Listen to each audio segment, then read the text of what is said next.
We all have our own answer to the question, who would you invite to your dream dinner party? After all, a good meal is nothing without great company. So Allbirds is asking people to put their cards on the table and get to know each other's true nature. Cheers, everyone. Thanks. Cheers. Thank you so much. This was lovely. Cheers. Thank you.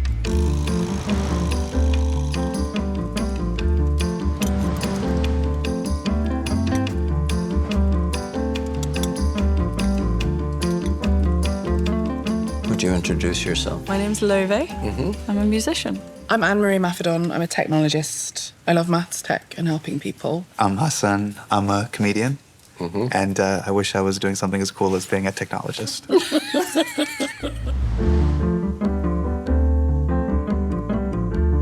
First of all, eat if you're hungry, drink if you're dry. Ready? Okay. What are you trying to express to the world by how you dress? Give it to me hot. Oh, because I'm wearing the powder blue suit. Yeah. The skirt suit. Joy. Timeless joy. Oh, that's nice. Yeah. You too, I see. I like to dress nicely. I just think it shows self-respect and respect for others. We're on the same wavelength. Yeah, I like a a level to proper kinda hold thing. I yourself like to, to put yeah. on a suit and a tie. Yeah. I love tuxedo. I love all that stuff. And what are your thoughts on T-shirts? Yeah, when you're working out, yeah. Oh, but otherwise, no. We need... No, I don't do that. In the summer, on the beach. Got it. Do you wear sweatpants? Not right now. No, but ever? Yes, but they are merino wool. Yes, they are. Of course they are. Of course they are. Of course they Of course they are. They whisk away the sweat. Gotcha. Yeah. How fun is it that we have these ways to express ourselves without saying a word? Yeah. I'll tell you what I've What come about to you? appreciate. The power of a collar. Okay. Of a collar. Just literally a collar. Yeah. In comedy, so much of it, because of it, it's kind of like a basement nightclub art form. You a lot of times as a comic, when you're doing time in New York City, you're doing it in a T-shirt. Yeah. But it actually came from jazz clubs and in comedy clubs. Like a jazz performer would perform, and then a nightclub act, Yeah. a comic would perform, and they would perform in a suit. There is something really cool about being like, no, I'm going to dress up a little bit because I'm putting on the show.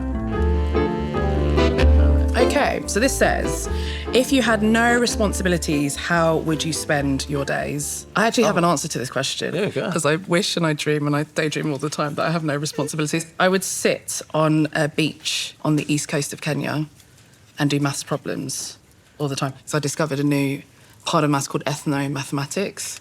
So looking at ethnography of people and history and matching that up with maths. Because there's different mathematics of different civilizations that you've had. And there's also mathematics of different like societies and different ethnic groups. So I'd sit on the beach in Kenya and do that and explore it. Can I ask something? And I've always been jealous of people who are really good at math. Yeah. I'm scared now of what this question is. I thought I was good at math when I was a child. Okay. But there was always the moment where math goes from numbers to not numbers. Yeah. And that's when I flipped the table. I had Okay. the exact Yeah, same I was like, thing. I'm out. I was a year ahead in math until Yeah. like it turned into Yeah, not fun. a plus and minus. Yeah, when it's you not all a of a game sudden, anymore. when you had to apply logic. Logic, I love it. It's so true and it just holds and there's no fuzziness. Life is so fuzzy and so messy and logic it tends not to be. I did a maths masters and there were no, And you were like, we had no numbers. You were like 12 I was, or something I was when you 17, did it. yeah. Oh my God. I did it at Oxford. I did it with That's maths and computer science. But I love women in STEM. hey! STEM. What would anybody else do if they had no responsibilities? My dream would be to live the life of your Instagram grid. Stanley, the life you are living in grid. It's simultaneously aspirational, but anti-capitalistic. So it'll be like tax day and you'll be like, hey, it's 3 p.m. and I thought I'd make a gazpacho. And I'm like, Stanley, motherfuckers are filing their W-2s and W-9s. They're in TurboTax, and you're making a delicious gazpacho. It's like, what do I have to do to get there? Listen, It's a thing that just happened. It's a world I still don't really know or understand at my age. It's great fun. Yeah. I really do love doing it. Stanley, you don't know this. You're very popular at an airport. They have this thing called Hudson Newsstand where they, Yeah, I know they the have different Hudson, books. yeah. And not to brag, I'll be on a flight to Charlotte. And Go ahead. I'll walk by the Hudson Newsstand and I'll see your just Tucci cookbook. And I go, what mistakes did I make in my life that got me to this Bojangles at the Charlotte airport? And what do I have to do to turn the ship Right, around so I right. could be the front cover of that book, brought to you by Simon & Schuster? All you have to do, thank you. Sales are going to plummet now. The feeling that I'm chasing is this feeling of like A whole life. a whole life. Yeah. Yeah. Yeah, I understand. Yeah. No, and that's why Real I do it. happiness and Yeah. joy and- Yeah, and I'm always searching for that. We all are. It's always that balance when you have a family. You just want everyone to be happy. You want everyone to be secure, but you also have to make yourself happy, Yeah. right? Otherwise, if you're miserable, Doesn't- you'll make them miserable. Yeah, yeah. Just ask my daughter. She's here.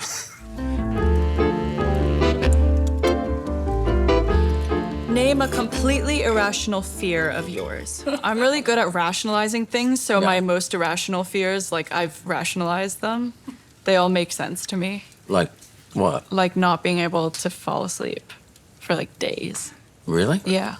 But Just insomnia. that's- Just, yeah. Yeah. That's like, I had like 2 nights last year or 3 nights in a row where So you didn't sleep? I just could not fall oh my asleep. goodness. Like You've got to 72 get. Have you hours or tried something? And magnesium? it was, I have tried everything. That's like my irrational fear, just never being able to fall asleep. Yeah. I have an irrational but rational one. I don't fuck with ghosts, spirits, or tarot cards.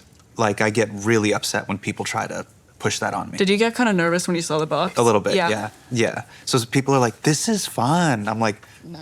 the dark arts? You think the dark arts are fun? They're not a joke. And then yeah. I'm just like, no. Yeah. Why disturb the other realm? And by the way, I'm doing Pascal's wager.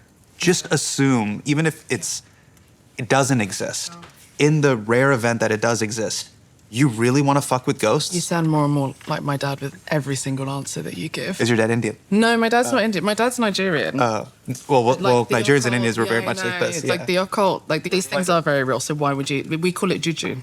Like why would you? Oh, juju. Yeah, Yeah. Like why would you dabble with that? Like it's not a joke.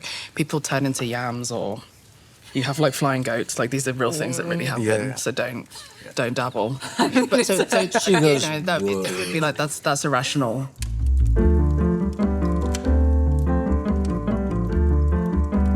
Describe a rebel you admire.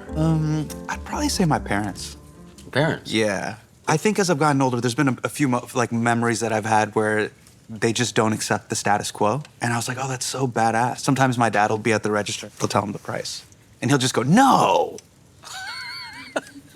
And the person won't get, is he joking? Is he bartering? Right. Is he bargaining? When I was a kid, I used to think that was so embarrassing.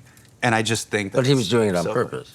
I don't know. I think legitimately as someone, Like he really was I think as shocked. someone who grew up in India, the price isn't the price. It's a suggestion. Yeah, Yeah. But It's a starting But as I've gotten older, and if you're reading a book, or if you're engaging with the news, or you're engaging in something in culture, you shouldn't just accept it at face value. There should be like a level of, really? Yeah. There should be some form of Interrogation. to it. So a rebel that I admire is a lady called Stephanie Shirley. And I think she ended up being a mathematician for the post office in the UK and built up her career, did really well, whatever. And then she was married, so she had a kid. And at that point, the done thing was that when you had children, you didn't go back to work again. And ended up banding together lots of other frustrated mathematicians at home who were also women that had kids. And in the 1960s, she started this tech company, basically, of them using their maths knowledge to solve problems, but working from home. And it was big projects. So they did the flight receiver for Concorde. They did stock control systems. They did the train timetables. They did all of this stuff. Her name was Stephanie, but she changed her name to Steve or she like went by Steve for business purposes. Oh, interesting. So would turn up to business meetings as Steve Shirley, and they'd be like looking around. She'd be like, "Yeah, that's me." They'd be like, "Huh?" And she'd be like, "Well, are we going to do this or not?" You mean the way like authors would change their name? Exactly. You would But change your then name on she a still had CV, to do so- business like in person. Interesting. She's a rebel I admire because everyone had always said like miniskirts and Twiggy was like what happened in the 1960s, and I'm like, okay, cool, that happened. But she was doing this and building this company and doing really well. But also she was doing that at a time when she needed a husband or a father to open a bank account, a husband or a father to like, buy a house, to do all these things. Yeah, yeah. And so almost every morning I wake up and I'm like, I don't need a husband or a father. So what have I done today? Wow. So she's a rebel that I admire. That's amazing. What's a really good piece of advice you received at a critical moment? Oh. The first time I had kind of like a mean review of a concert, I was having a little hotel cry post-con, as it happens. And John Batiste happened to call me at that time because he was inquiring about going to the next concert on my tour. Yeah. And he was like, "Hi, how are you? Are you okay?" I was like, "Yeah, I'm okay." And I kind of explained to him what happened. And he was like, "Don't read the reviews." But now I still do in secret. But But you don't tell John Beck. But nobody knows. Now they do. But Yeah. When you're working on music, how do you know when a song feels done or it feels complete? this is very topical. 'Cause Really? I'm working on my new album. Oh, I've been doing cool. exactly this That's awesome. the past few weeks. What does perfect even mean? Yeah. Art is so subjective. Yeah. So it's done when I'm happy with it in that moment. I know I'll probably, I look back at any song that I've put out and think, oh, maybe I could have changed this or that. But there's so much beauty in knowing that's the decision I made that day. Yeah. So I kind of don't often revisit it. I just let it be what it was when I made it. Have you always had that intuition, that feeling of like, Yes. yeah, it's done? I'm very indecisive, but for some reason with music, I've been able to, when a song is done that day, it's just, that's what it is. That's what I decided. There's art in that. Yeah. That's awesome. Yeah, that's really cool. Yeah, and also, that's a great thing because years from now, you'll look back on those songs and you'll say, that's who I was at the time. Exactly. Yeah. And that's really, really important. There's so much beauty in the imperfection and in the moment. I mean, I listened to the songs I wrote when I was in college, and they're very naive, and I'm like, wow, that's so shitty, but like so amazingly shitty because that's both led me to where I am now, and that's who I was, like an album of my life.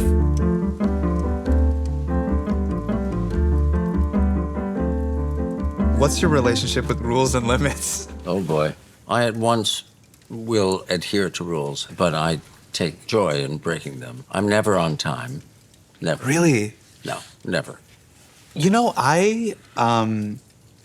kind of like paradoxical because I'm both spiritual. Like I believe in God and I, practice my faith. Mm-hmm. But at the same time, like as an artist and creative person, I think rules are meant to be bent and they're not the rules. But I do think, having healthy skepticism is like important. Yep. I have a very convoluted relationship with rules and limits because I was like a chronic rule follower growing up. Well, classical music. Exactly. Yes. I was like classic goody two shoes, pretty much practiced my scales and, followed the rules of life and of music.